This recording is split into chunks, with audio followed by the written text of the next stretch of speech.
Hello, welcome to Weekly Wings, your go-to podcast from dronelife.com, where we soar through the latest in drone technology, regulations, exciting innovations. Each week, join Samuel, Terry, and I as we navigate the drone industry, offering expert insights, interviews with key figures, and a bird's eye view of how drones are shaping our world.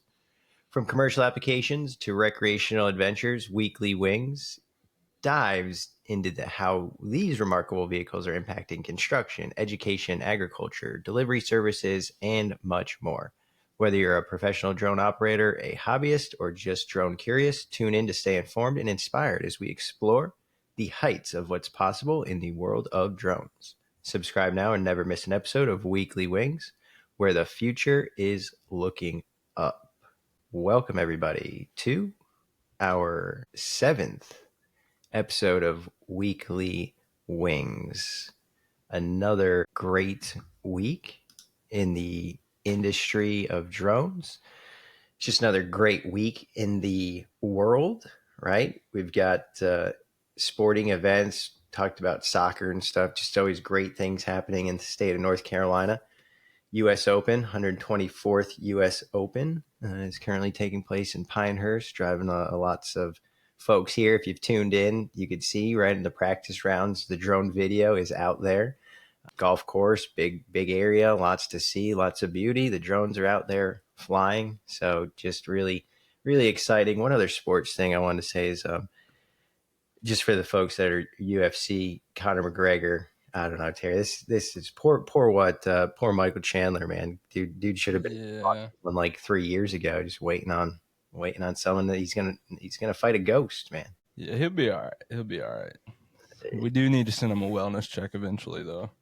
Yeah. I loved how they're using the laugh, like the Conor McGregor laugh, for the past month. You know, this is just mind games from Conor, honestly. So, and from Dana White's perspective, I'm like, he probably just wants to be like, just get out of here. But when the dude has sold 4 of the 5 highest gates, it's not just about the fight itself as much of an awareness to the sport. So I'm like, he probably just wants to tell the guy to get lost. But I don't know. It'll be interesting to see what happens. Certainly disappointed, but should be some good fights going on end of the month anyway. With that said, how's it going? What's going on, Samuel? How you doing? Doing well. It's pretty hot, so overall doing well, but I can definitely feel it a little bit today. That's North Carolina for you in the summer, though, Drone gigs pick up, but it's definitely hot.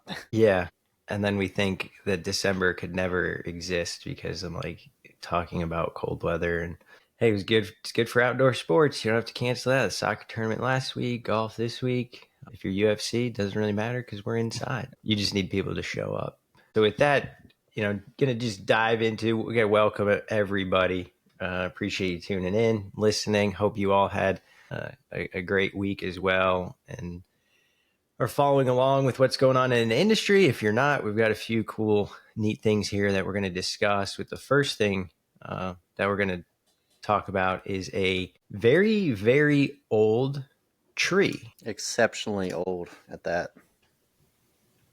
Yes, the General Sherman tree.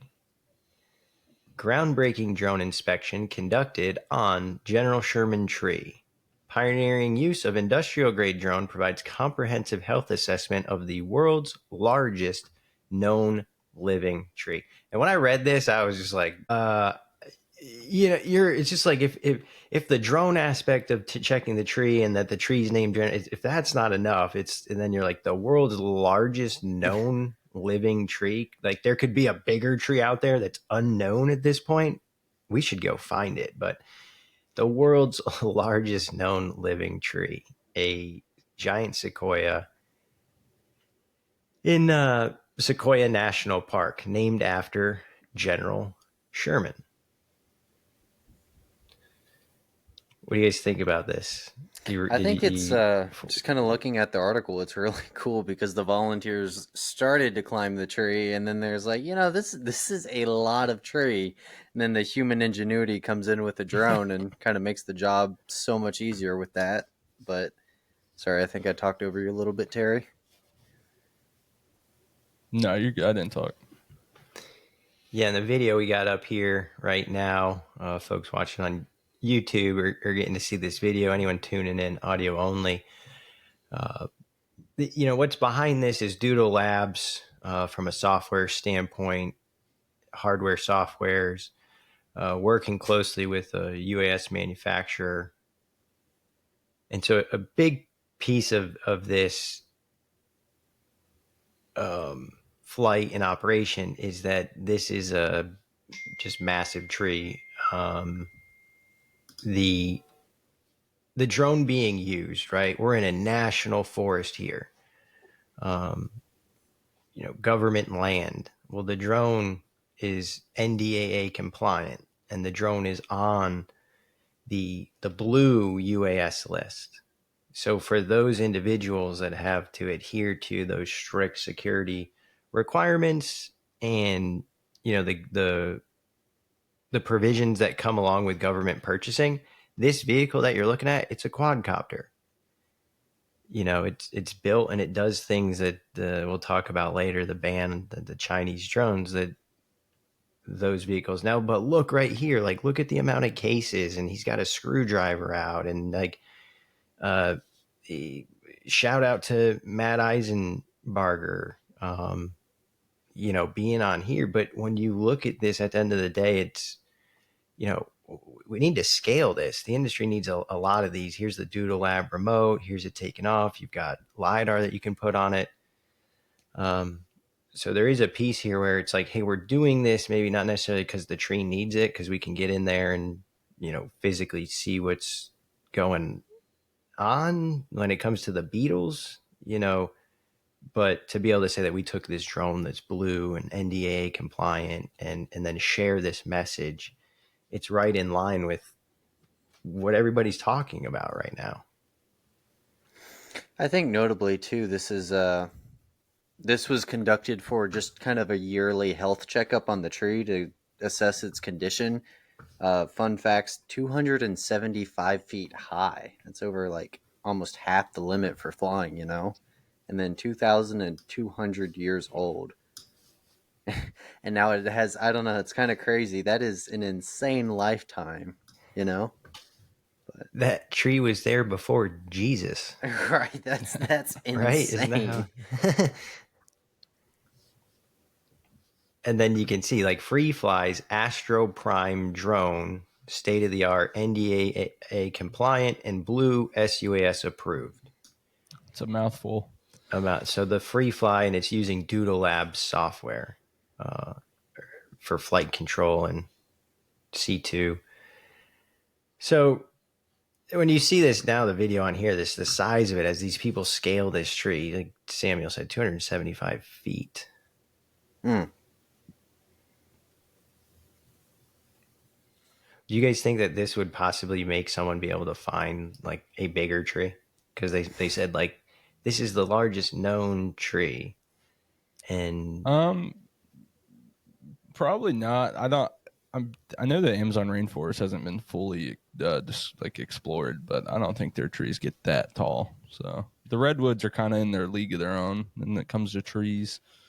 But like if you're in Sequoia though, is there a bigger tree than this? And this just happens to be the one someone saw and they put a path around because it was easy to access.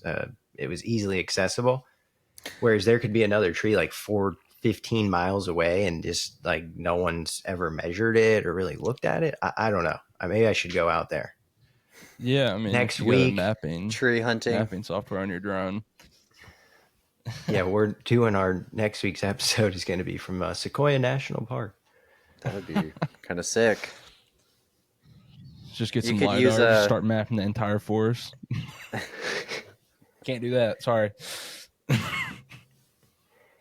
And then the aspect too here where like, oh, we're using an NDAA compliant blue drone. The whole video here, at the end, Doodle Labs is presenting this, but it's like, okay, this tree that's in a publicly known location and readily accessible in the fact that you could go visit it. Is there a threat that someone's going to look at the pictures of the beetles that they took, as opposed to we're flying a blue NDAA secure drone over here near a military installation where you actually have like a asset that is sensitive.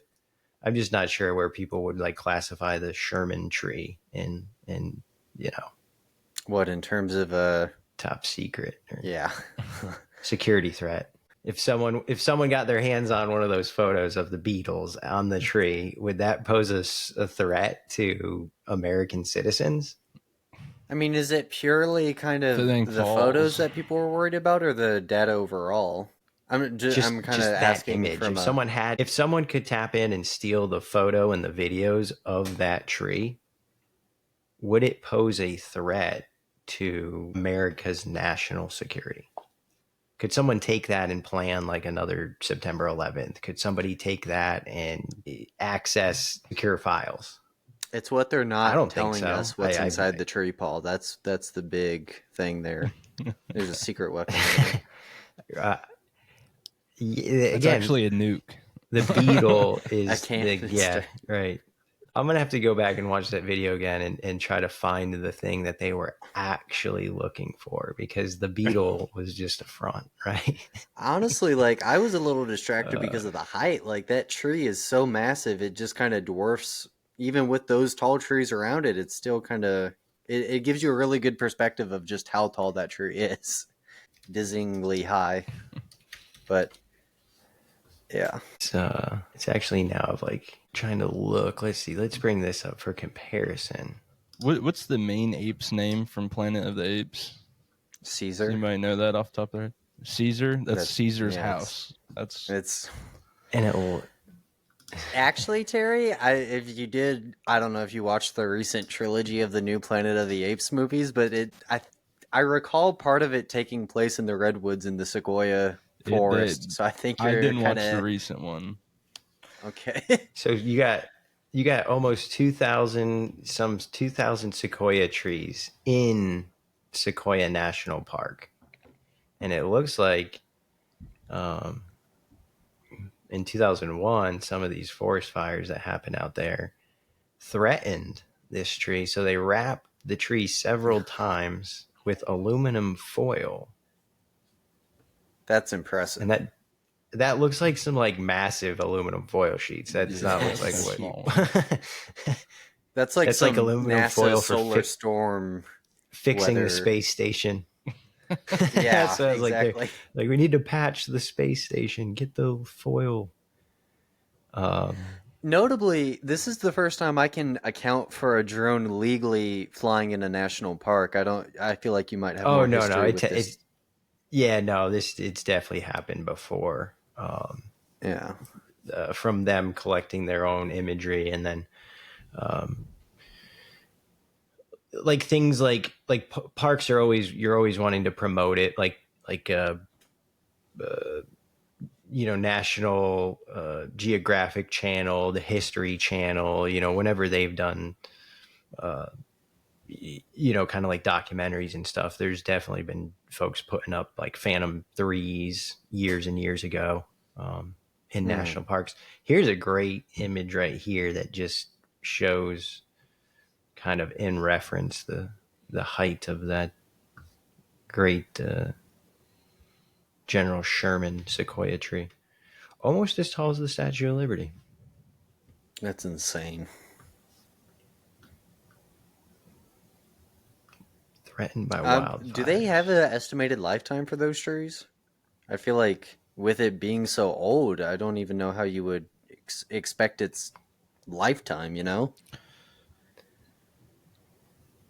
I bet he's like, when does it stop right now. What's that, Terry? Have they found ones that were like fallen and they've been able to study them and determine like, based on the number of rings on this fallen tree, it lived to be this old? I faintly remember seeing something about the world's largest like plant. It was some type of root, but it like spanned the entire West Coast. Just one like root system.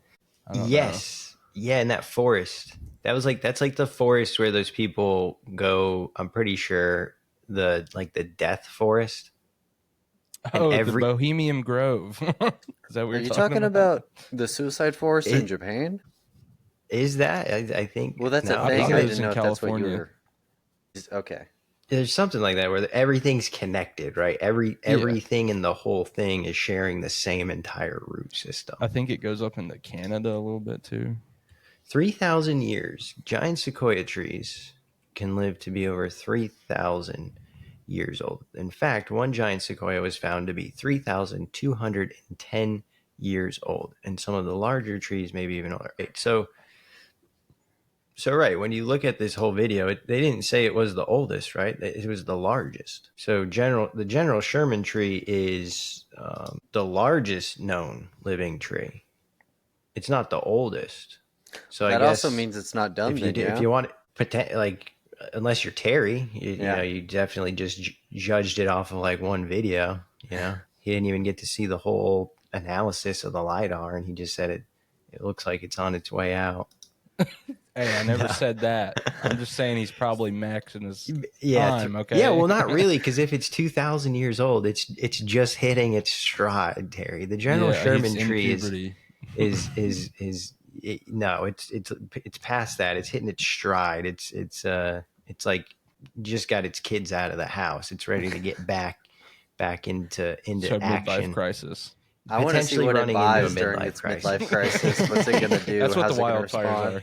It's the wildfire might have been that crisis. You know, Definitely you put might it come through a there rough one day and it's time. just gone.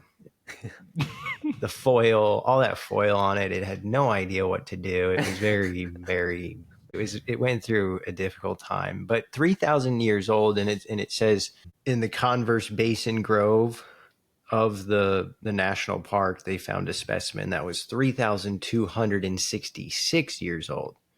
So I wonder if, like, you know, maybe 1,000 years ago that tree was the biggest one, but just like, as it got older, maybe it just kind of like shrunk a little. We'll find out. We'll have to keep up with Check in General another Sherman year, tree here. see if they. I'm curious if that's. And I if, looked it up, and I was going to say, I'm curious if they're pretty happy with the results of the drone. Like, it seems like that was incredibly beneficial, being able to just throw a drone up. I mean, there's no Did they say the risk of results? human when you're just throwing a drone up as opposed to someone climbing up that bad boy. Especially if you're climbing, I think you could potentially harm it. I mean, not extensively, but I hear that, but I also do feel like we have to at least just bring this guy up once for folks that are viewing, so that everyone can see this just warrior face of William Tecumseh Sherman, who, because my first thought here was like, oh my gosh, is the name of the tree going to change? Like, that's just what I was thinking. So I was like, oh, let me look up, who this guy was. And, Union Army general, scorched earth policy, right? So the dude just laid waste and just kept it moving. Is no recognized by a British theorist historian as the most original genius of the American Civil War and the first modern general. So William Tecumseh Sherman helping lead the Union Army in the Civil War and keeping these great states together. And very interesting. Really interesting article, right? In the sense of it just has the nature aspect, the fact that it's environmental based. You got the history of the individual who it's named after, which brings a lot of American history into it. You're using aviation technology, drones, disruptive technology, drones, lidar, and it's an aviation asset. And then you bring in that technological aspect of it's lidar. It's not just your standard video and photo that we've seen. And then the security aspect that you lay on, because it's a American-made drone. It's NDAA compliant. It's Blue UAS, and so it's also hitting like that political aspect. So I really did think, for this week that actually kind of was just a really neat featured story to have. So you guys got any last thoughts on the old Great Sequoia? I'm gonna have to get out there and see it for myself one day. Yeah, we'll plan a weekend trip, Samuel. No worries. One quick weekend trip to Yeah, the yeah. West Coast. California? Yeah. And I completely agree that now as you learn more, you're like, yeah, you know what? That is a pretty significant thing to look up and be like, wow, that tree's 2,200 years old. That's pretty cool. Pretty cool. So moving into our next topic here, Terry, I'm just going to go ahead and let you, introduce this. I'm going to share my screen, but, tell us what are we looking at here and how many should we buy? All right. So before I start talking about it, I would like to say that I am not anti-drone. I just like all things that involve drones. So that includes dismantling drones, unfortunately. So what we got here is we have a shotgun shell filled with almost like a parachute slug. So basically, there are multiple kind of wires connected to weights at the end. It shoots it out the barrel and it expands and gets that bad boy out of the air. I'm not exactly sure how far it expands. Hey, I would guys. assume like 2 feet. God, Jesus, Luke, calm down. And it looks But like yeah. so Terry, was like, all right, let's take a look. Oh, this is not even I thought this was a video of the It shoot sure is. session. I don't think they're going to be shooting $600 drones. I don't think that's that type of company. That we need to see a video of it, though. Yeah, this is not It shows the wingspan of it somewhere. I remember seeing the wingspan of it. You might have to scroll down on it. Oh, it's on the packaging. You know what? There's realistically, Yeah, we're finding there you go. something. We're finding there's no video of it. So what I'm saying is we have to make a video of it. All right, yeah. So Paul, you're going to get one of your drones out of your arsenal. I'll buy the shotgun shells. I got the camera. yo. Let's let's do it. We could get like there's like $60 drones on Amazon. We could just throw up we should totally do it. What is it called? Skynet drone defense. There has to be a video. There's no way someone didn't shoot. Yeah, there's like a 14. Now, I would say from a price standpoint, these are pretty expensive. It's a 3-pack costs $36. If you're really in a pinch and you get that drone down, I'm sure birdshot or even a wide expanding buckshot would work. Or if you're a good shot, get some flight forward. And this guy's flight control, unsponsored too, and he's going to shoot a drone. Unspun. This is us next week. He's weighing it, going all out here. Look at this. We got These are good the stats. approximate distance. So they have definitely. Look at this. Easy. Oh my goodness. Get out of here. Easy shot, marksman, above average, expert, good luck, all luck.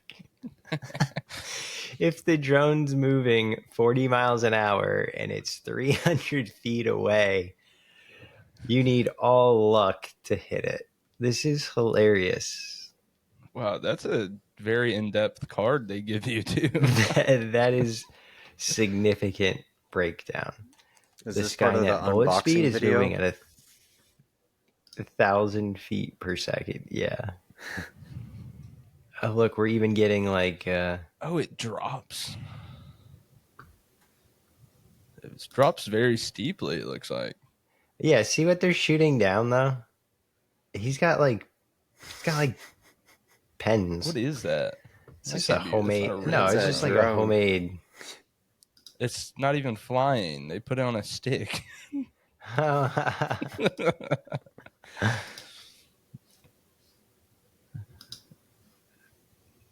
Oh my goodness. They have the heart though, right? This is terrible. The heart's in it. And then they're just shooting a drone that's not flying. Yeah.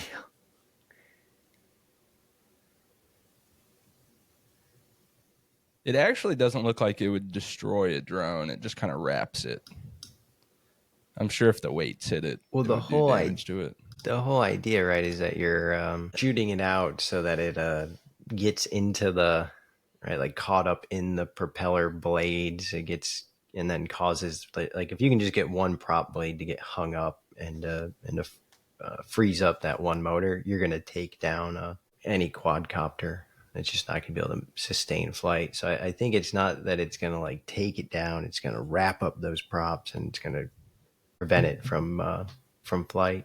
That is interesting though. I would be anxious to see if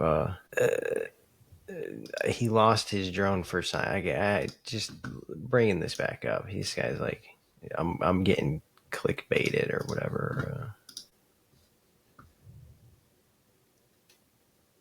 I don't know what the hell that was.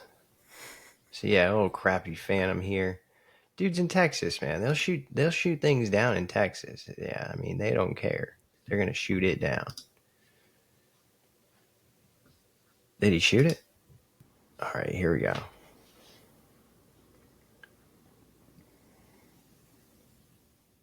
Oh, he missed. God, what a terrible shot, man.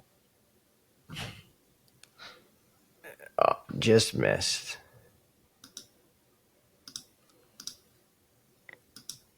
He's like, They're shooting directly towards power lines, by the way. I would like to point that out. He's like, you gotta get, yeah. You gotta get closer. That is funny. It's gonna end up like shoes, like a pair of shoes. I mean, at this point, just throw shoes at it. They were literally, it's like hanging. That'd be hilarious if the thing was just dangling. And so for the folks on audio only here, where the video that's pulled up is like at this point the dude is directly below the drone. She's his gun's pointed straight in the air, shotgun straight up, and he hits it. And at that point, it's like he almost hit himself with the drone. Yeah, I see. Now this makes me think, like, how accurate is it for drones flying by? Like, would you be better off just getting some bird shot or something if it's somewhat close, and then some wider expanding buckshot, and just pray you hit it? Yeah, because at the end of the day, you just hit one prop. One projectile hits one prop and busts it, then it's gonna. But then it's all about the thought. It's like you're shooting up in the sky, and then what goes up must come down. The idea of like that yarn and net coming down is, I don't know, like the risk to the people on the ground, like what you're shooting toward. Clearly, these people are, somewhere in Texas.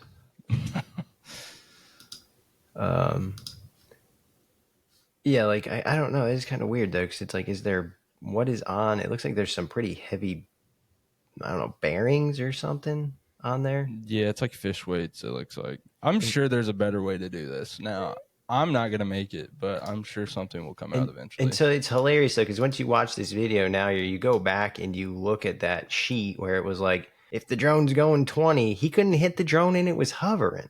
Yeah. He had to go stand right underneath it. Is that good luck? What he just did, or yeah, would you say that's a good luck shot, a marksman shot, or what? According to their little chart, at the bottom, what he just shot was like for sure.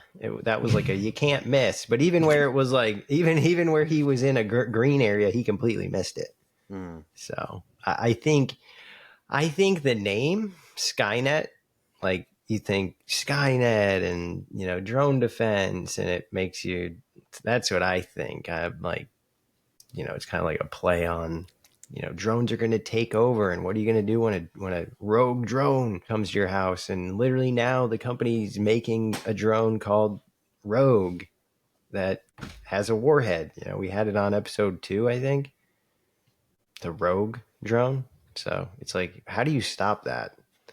And the whole idea here is this is cute for an individual person, but when you are a secure environment, you're using technology to detect aircraft before you can lasers see them almost.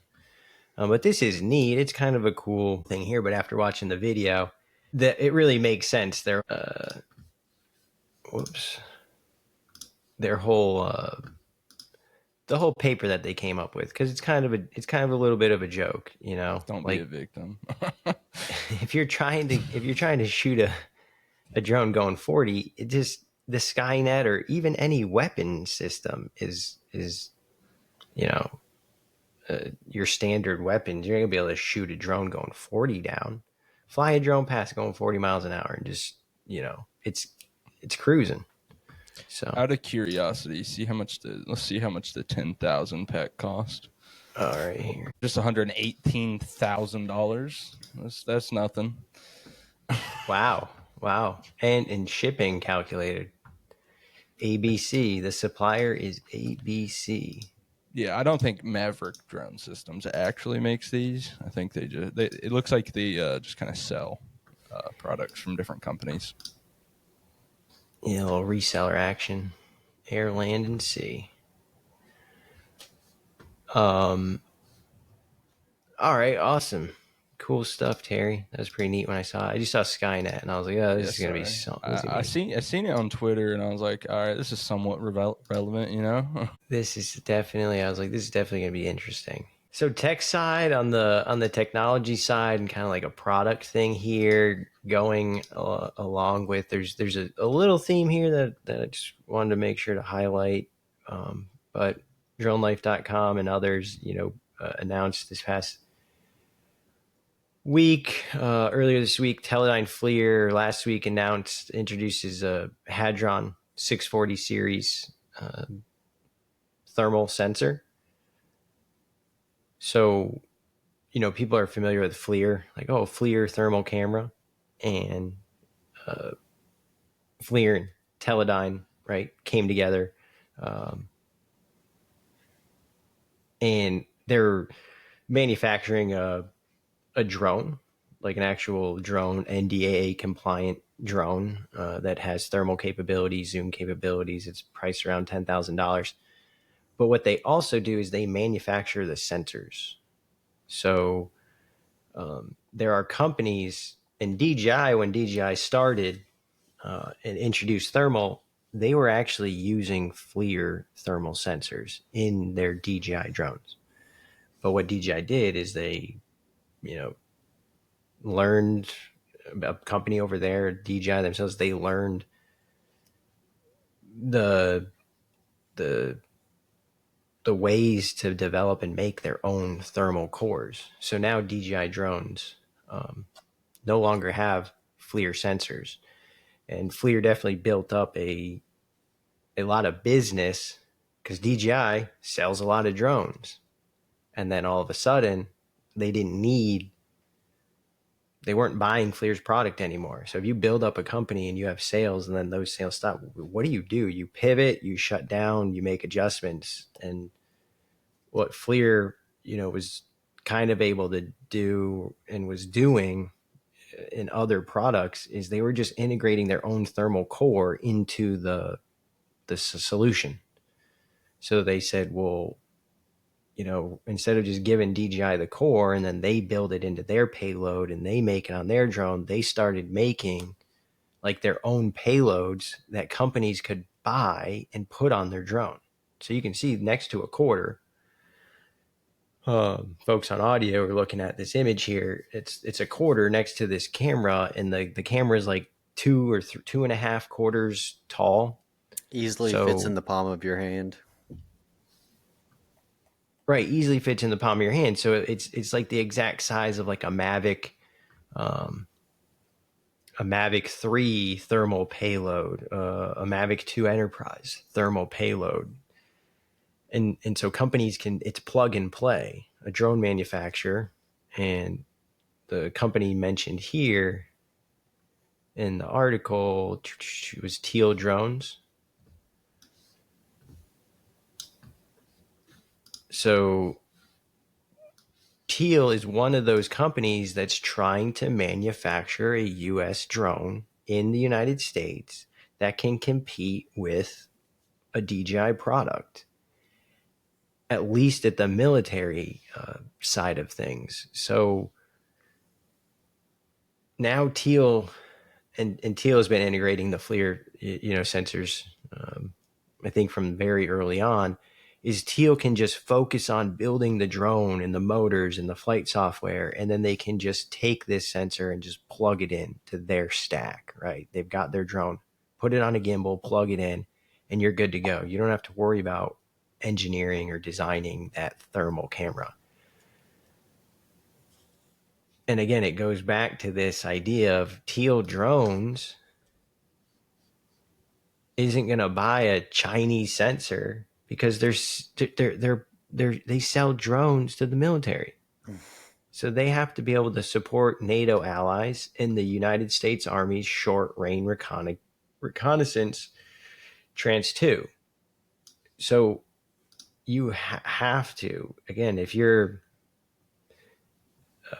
free fly, right, the drone we looked at before, hey, you want a quick thermal? This is something that you could integrate. So it's not the drone itself, but it's the technology that has enabled drones to do really, really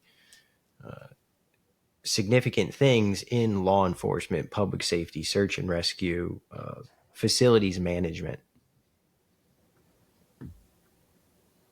And to this be bumped up 640 thermal, you've got a 64 megapixel. I do believe so. Yeah. Yes. Out of curiosity, Paul, 64 I feel like you would megapixel have some insight on visual. this, but who do you think their primary audience for selling this camera kind of is to? Like who would be their prime audience for something like this? So the Hadron 640, like this new Hadron sensor that we're looking at that's like the size of a quarter, is to companies that are trying to make a drone in the United States or for the United States that meets these NDAA requirements.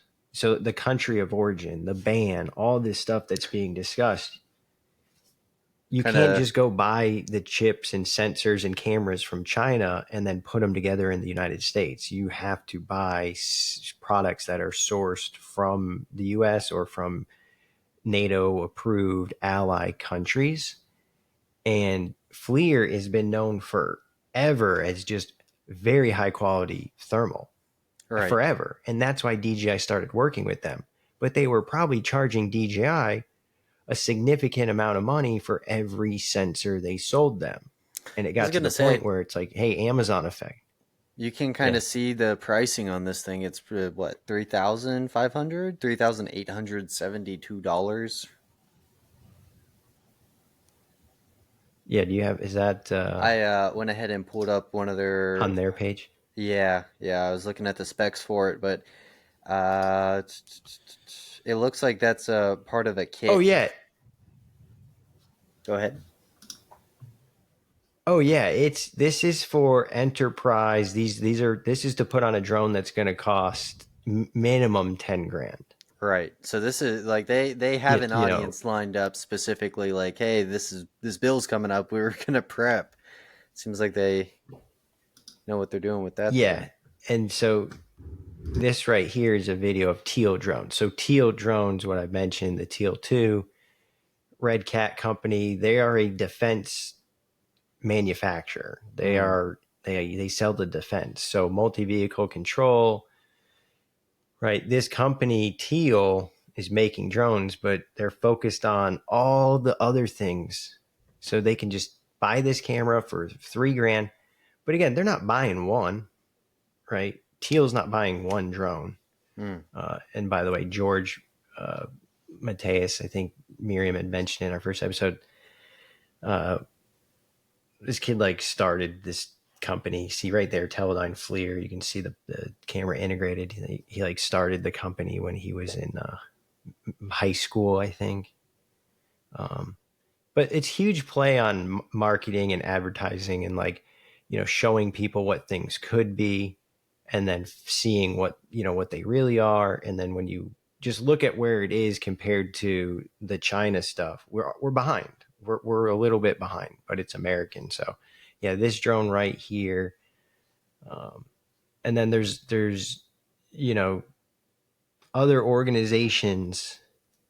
I'm trying to think. I just, from pulling off the top of my head, I can't even remember, but yeah, it's companies that are manufacturing like here in the US don't want to use Chinese product because of country of origin. And you're manufacturing drones that are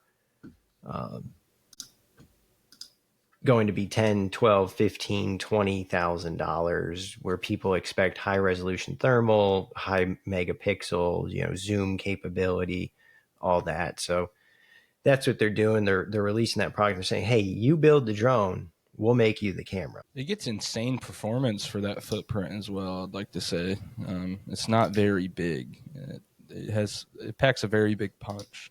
Yeah, for the weight and then the integration and then power consumption. Like there's so many challenges to when you look at a drone. It's not just hardware. They've literally taken a phone, they've taken a camera, and they've found a way to make it fly, stabilize it, gets really smooth, quality. So design and development of the payload itself, the camera, the payload, you got to consider, well, how much power is available, right? What's the power consumption going to be? What's the functionality? What's the weight? And they really have created like a plug and play sensor that checks a lot of boxes. It's not the cheapest, but at the end of the day, if you're going to start selling a lot of drones, your acquisition cost with FLIR is going to go down, right? The more units you buy, if you're going to make one drone, and that's the huge challenge for US manufacturers. Everybody has a great idea and can make a drone, but you can't create customers. How do you scale it? How do you make more? The more you can make, the less it costs. They're making EV cars in China for like $5,000, $10,000. You can buy an EV car in China for $10,000 that has is insane. I've been on a weird EV trip lately, so to me that's insane. And you've got Bluetooth. That's not like crappy EV car. That's like a quality EV car, and the same quality product in the United States is $50,000. And so there's a huge ban on EV cars. Chinese manufacturers cannot import EV vehicles into the United States. This is you could call this protectionism, right?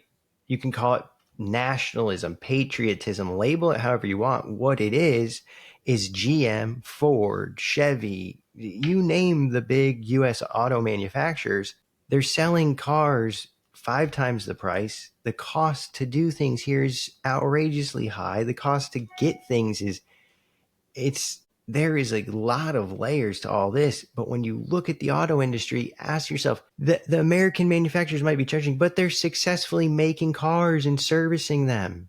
So there's a shit ton of jobs, right, that exist backed by this industry from the dealership repair shops. Go to a Honda or Ford, go to that dealership and see not just how many people are selling stuff, how many people are working on and maintaining those cars. And those gas cars have a lot more maintenance requirements and things that EV cars don't. So there is, even if they hit a 200, like I read something that even if they tax Chinese EV cars 200%, if they marked the price up 200% and added a tariff when they came in, those cars would still be cheaper. They could tariff the crap out of these cars, but they would still be less expensive. And they're fighting tooth and nail, big auto, to keep it from coming in. And there's a lot of jobs that the auto industry creates. So I get it. But when you look at the drone industry, how many people are employed by this handful of American manufacturers? And how many people are going to profit off of a ban of DJI drones? A handful of high executives at an organization. Because at the end of the day, in China, it's robots that are putting these drones together. It's not people. It's advanced automated manufacturing where a machine is putting a screw and it's going down a belt, and there might be a couple humans that just kind of put and puzzle piece bigger sections together. Yeah, I probably just went off on a bit of a tangent there. I think I swore for the first time. So welcome to Weekly Wings, DroneLife.com podcast. Really appreciate everybody who tunes in and listen. And just, at the end of the day, this is my I don't know, this is not my life, but this is where I work and in this industry, and I stay very informed. And just today, I've had 2 conversations with people reaching out saying, this thing passed. It really looks like we're headed closer toward a ban of DJI drones. What should I do? I'm not going to be able to fly my drone. I'm like, guys, hang on to your drone, because, and I'm asking these questions. So I'm like, maybe I'm missing something. Maybe I don't understand this. But if they ban DJI drones, all the police, and we can just, get into how public safety is against, I'm going to bring this up because it's part of the conversation, is relevant. We're going to get to the drone light show thing. Don't forget, folks, we have drone light show stuff. This wouldn't be Weekly Wings if we didn't talk about drone light shows. The first responders are opposing, right, inclusion of the Countering CCP Drones Act in the NDA, in the National Defense Reauthorization Act, right? So, or Authorization Act. So what they're saying is this has now been taken and slid into a different thing. This is government, right? You take it, people don't like it, you hide it under something else that people do like. And when they did that, now it's like, oh, this is definitely going to happen because we know that the 2025 NDA is going to go through. So everybody's now going, wow, here we go. Well, first responders, police and fire are coming out and saying, right, over 800 fire agencies in California, along with public safety advocacy groups and law enforcement. These folks are all coming out and saying, we are against this. We don't believe in this. Here's our key points of concern. So then these people ask me, they say, well, what's going to happen? Well, do you think that the police and fire use these drones? Are they going to come take them from you? Is somebody going to come, if you're flying a DJI drone, and arrest you? Are we going to start putting people in jail? Like, there's space and room, and like, how do you enforce this? Remote ID. There's an article that came out that remote ID went into effect, but does anybody have any clue how much that's being enforced? Do we have any people who have violated remote ID? It's been in effect for however many months. Who's been violated? Who's been captured? Who's been, there's no numbers. It's just paper. It's just great on paper. It sounds safe and good and great for everybody. But with this, it's like, oh, the police officers who are pissed because they're getting their drones taken away.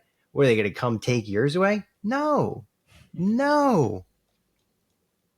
The National Guard going to come in and is the president, oh, go get those DJI recreational consumer drones.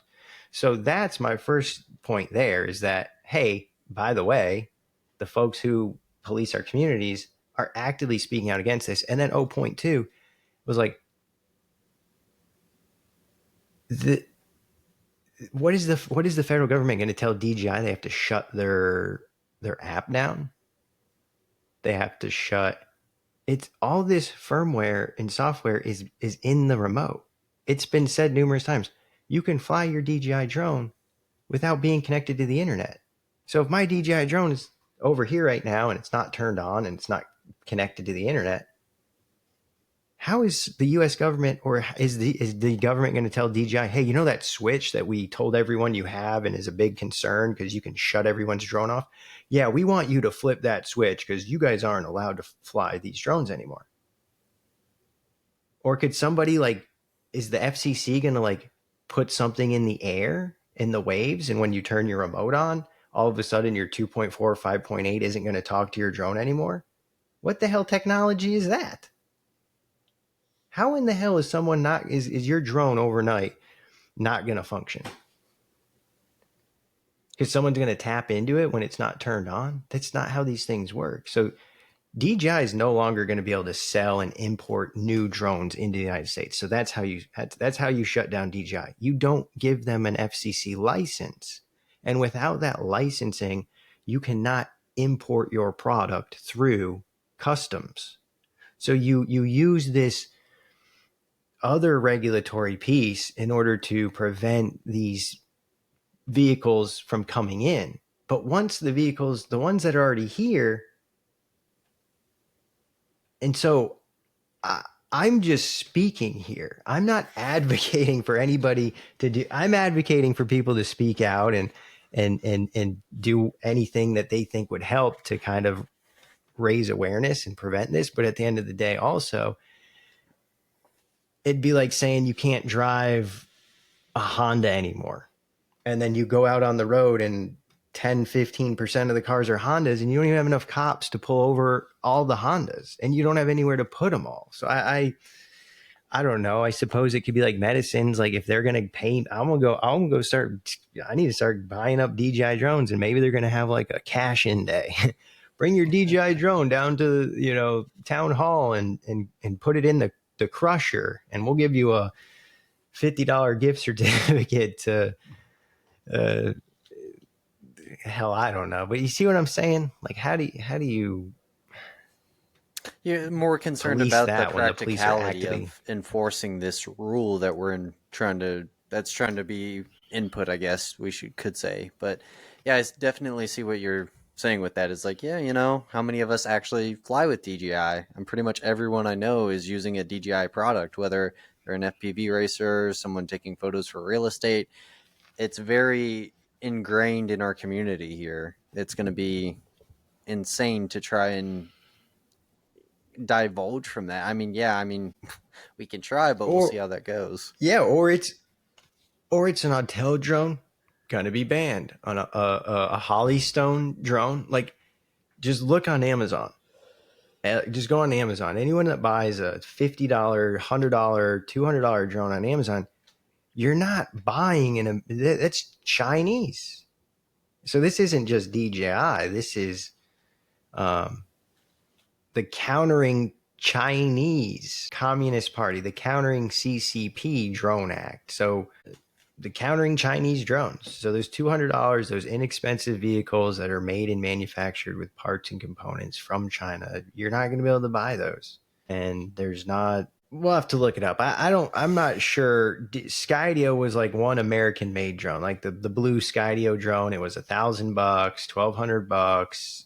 It was for the recreational prosumer, and it did some neat things. Yeah, well, they stopped making them. Skydio went and did this whole thing, and then they stopped making $1,000 drones, and now the only drone they make is 25, 30 grand. So it's really terrible. I mean, from a commercial standpoint, it's not. I can't imagine though 9-10 drones working with folks. Well, I was just gonna say I can't imagine me like maybe 6 or 8. Time flies when I got my first drone, but I think 2017 or so. But I can't imagine having to. It was a very low entry fee. You could get a very affordable drone at that time, and that's what kind of really propels people getting into it. Is what's the barrier to entry? At least in my thought process. Yep. Yeah, 100%. It's not. It's like boats too. If you think about it, like you want to, you like the water and you want to go out on a boat and just have a decent time. You can buy a boat for like $300, $400, $500, put a trolling motor in it. Hell, you could paddle it yourself. You don't even need a motor. Start out with a canoe. Then it's like, hey, I want to do this. Paddling out with the canoe, right? I'm paddling my canoe, flipping you off in your yacht, right? A little Eminem thing. It's just, whenever I hear canoe, that's what I think of, like someone in a canoe. Yeah, telling the person in the yacht, it's just like that. There's different levels here. If you want to go tubing, you can't do it in your dinghy. You got to get a little bit bigger boat. But if you just want to get started and you just want to do a little fishing and just get off the shore, and that's what's being potentially removed here, because there's other products that are $6, $7, $8, $9, $10,000 that you could use. And then just to touch on it, licensing, right? So what we're also seeing, you can go on Amazon right now. There's a drone called the Cognito Spectre Air. A Cognito, like, companies have already licensed DJI's firmware. So you can make the drone in another country and not China, and you can license. Like, DJI's workaround to continue to make money is they're just going to license their software to other manufacturers. Because at the end of the day, they're a business that wants to make money. Hey, if in the United States you can't buy drones with Chinese parts and components and hardware, well, that's fine, because we can always partner with a company that makes drones somewhere else, and we're just going to sell them our software, and they can brand the software however they want. And that's literally what's happening. this has opened the door not for more American companies to become competitive, but again, it's opening. This is, everyone always finds an opportunity, and there's always something here and something there, and someone that's always willing to find that whatever that thing is and work around it. So power to the people, however it is, folks are going to continue to get drones, and the industry will grow and continue to advance. It's just at what speed here in the United States will it advance. I said kind of, it's like a divorce, mom and dad, and the kids, someone's telling the kids what they shouldn't use. Well, this is what's best for you, and this is what's best for you. But meanwhile, the whole rest of the world is like completely fine with either mom or dad. So it's like they're telling you that one or the other is bad, but you go to any other country, they're not banning it. It's going to fly here and fly there, and it'll be neat. We'll certainly have a lot to unpack in the time between now and then, where there's going to be just consistent developments. Well, like the drone light shows, I think this will reoccur again. I think this is going to be an ongoing topic, one of those long-term pieces. So we'll definitely be circling back And to so it. to transition the last topic and bring this video up, because we're coming, up on time here, is think of light show drones. If you're a company who purchased light show drones from China, are you going to be able to operate that drone in the United States? And I don't know. I think Korea and some other countries have manufactured these things, so it's maybe one or two people might get legally impacted, but I don't know. So what we're seeing here is we're coming into the end of the episode. Samuel brought this up because Samuel is just constantly solicited all day with drone light show videos. What are we looking at here, Samuel? We have a D-Day presentation of kind of an amalgamation of drones presenting a light show. It's actually really cool to be watching. We have a few different formations. One was a plane coming in, a battleship, all these different images coming together via drone over a rather large body of water. This whole plane is actually moving. A really cool animation, not just 2D, but 3D elements in play here. I believe, where is this? Yeah, I was going to go ahead. Portsmouth, UK. Yeah, United Kingdom. Huh. But yeah, it's a lot of drone shows are popping June up lately, 5th, or so it at was least in my feed. So I thought this was one that kind of stood out just with the whole remembrance of D-Day, and they're doing a very tasteful presentation of it too. Yeah, there's a lot of movement on that the first video. I think it's a Mustang, but it looked like a props P. are rotating and the plane's moving. Yeah. That's insane. Yeah, you have the actual prop rotating, the aircraft is rolling. And even this, the one of the parachutists there was very nice as well. You can see that's a cool 3D parachute. I didn't catch that at first. That's so, yeah. That's wild. And I think the battleship's moving too. Mm-hmm. And then you mentioned too how the water there. So for folks that are tuning in, watching, seeing it, you see the water, folks visually.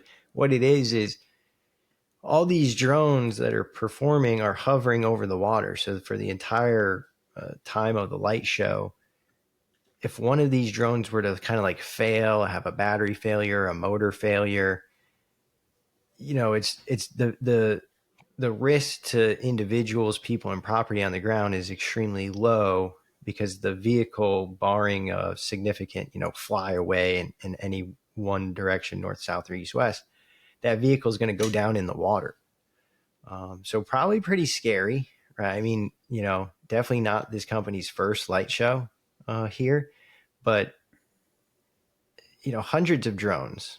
Right? This has to be hundreds of drones, and each drone's say $1,000. So you over $100,000 of equipment, fully autonomous, hovering over the water. could you imagine like someone hit like, disarm like all drones and they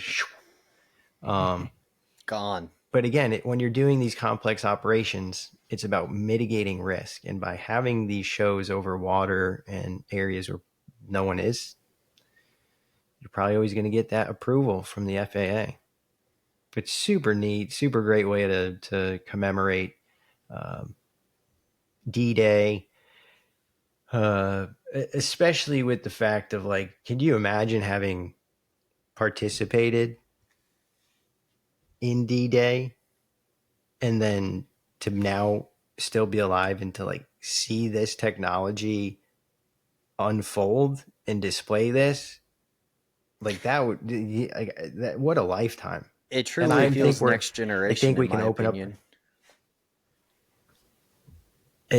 It's got to be cool. It's got to be cool to know that your life has spanned from like that. But then the crappy thing is to then see how we're like circling back to just the same similar, political issues. So politics, geopolitics, and technology changes, but people, countries, cultures, tend to stay the same. I'd like to note something. Next time they do the D-Day drone light show, if they ever do it again, they should definitely have some extra drones around the guns of the ship, and like one really bright red one, just like shooting the gun at some point while they're flying. That'd look sick. Like make an explosion around it. And then just to have like a line that isn't lit up, so you'd have a really long line, and then you would just have it be like doo, doo, doo, doo, doo, so it would kind of look like it's moving, like You could they've even done, like separate them a little bit, make them look like individual bullets. like they've done with formula racing. They will literally line the track with drones hovering, and then they play right the colors, and it activates, so the colors moving from one drone to the next, and it gives this appearance of like the drone itself is moving. So yeah, it's pretty cool. Well, awesome episode today as always, diving into, right, we started out here real environmental with the General Sherman tree, talked about the Sequoia National Forest. That was a really neat topic. Check it out. Article on dronelife.com. The video that we were watching, it's a neat video. We talked about the Skynet drone defense, shotgun shells. I don't know. Definitely not buying a case of 100,000, but if you got space and time and stuff, I don't know, check it out. Don't be a victim, as they would say. That's hilarious. So, and then we talked about the FLIR, Teledyne FLIR Hadron 640, that thermal sensor, and how folks are really integrating payload into their drones in order to provide a really advanced flying system that also has the advanced thermal and visual capabilities that FLIR has always been good at providing. Jumped into the first responders, opposed the Countering CCP Act, and just kind of touched on other things. You can probably understand where I'm at on that topic. And again, we will continue to unpack this as it moves forward. But yes, as people have reached out to me, it does seem like as each day goes by, we are moving closer towards this DJI ban. I know they're running crazy sales right now, so that's the other reason people reach out. Should I buy one? Yes, if you're a fan of DJI and you want to have a quality DJI product to fly in the coming years, you should be purchasing a DJI drone. If that's the position you're in. And then finally, we wrapped up. We talked about the D-Day drone light show, because it would not be a Weekly Wings episode without light shows being discussed. So really appreciate everybody joining. Nothing right off the top upcoming to mention. We appreciate everybody for tuning in, listening.